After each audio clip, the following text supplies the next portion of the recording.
गांव में सूखे और अकाल की परिस्थिति के चलते भूषण रोजगार की तलाश में विजयपुर गांव पहुंचता है। वहां वह जगत सेठ एक अमीर और सज्जन किसान से मिलता है और उनसे काम मांगता है। जगत सेठ उसे अपने पशुओं की देखभाल का काम देते हैं।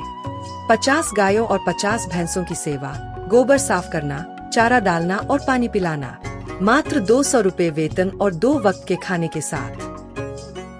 भूषण ईमानदारी और लगन से काम करता है।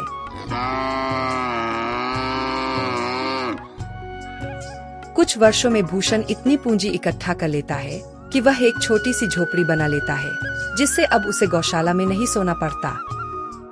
भूषण की मेहनत से पैसे तो जुड़ते हैं, लेकिन गांव में बढ़ती चोरी की घटनाओं से वह परेशान हो जाता है। जगत सेठ उसे जमींदार के पास पैसे सुरक्षित रखने की सलाह देते हैं। भूषण जमींदार के पास जाकर 5,800 रुपए उन्हें सौंप देता है, बिना किसी लिखित सबूत के, सिर्फ विश्वास पर। 2 साल बाद जब भूषण अपना पैसा लौटाने जाता है, जमींदार उसे पहचानने से इनकार कर देता है और कागज मांगता है। भूषण गिड़गिड़ाता है, पर जमींदार अपने गुंडों से उसकी पिटाई करवा देता है। भूषण टूटा हुआ घर लौटता है। जब जगत सेठ को यह पता चलता है तो वह अपराध बोध से भर जाते हैं, क्योंकि भूषण को उन्होंने ही जमींदार के पास भेजा था। पर जगत सेठ सिर्फ पछताते नहीं, एक योजना बनाते हैं।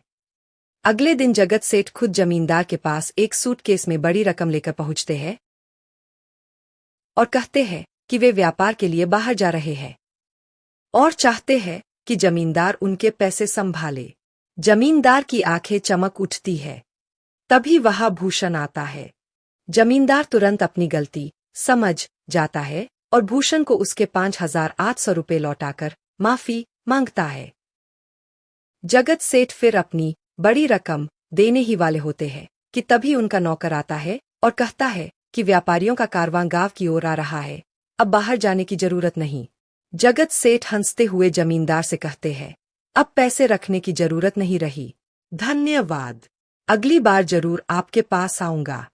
जमींदार के चेहरे का रंग उड़ जाता है। एक चाल में उसका लालच और धोखा दोनों उजागर हो जाते हैं। भूषण जगत सेठ का आभार प्रकट करता है। सेठ मुस्कराते हुए कहते हैं, जो मेहनत और ईमानदारी से कमाता है उसका कभी बुरा नहीं होता, और जो दूसरों की मेहनत हड़पता है उसका कभी भला नहीं होता।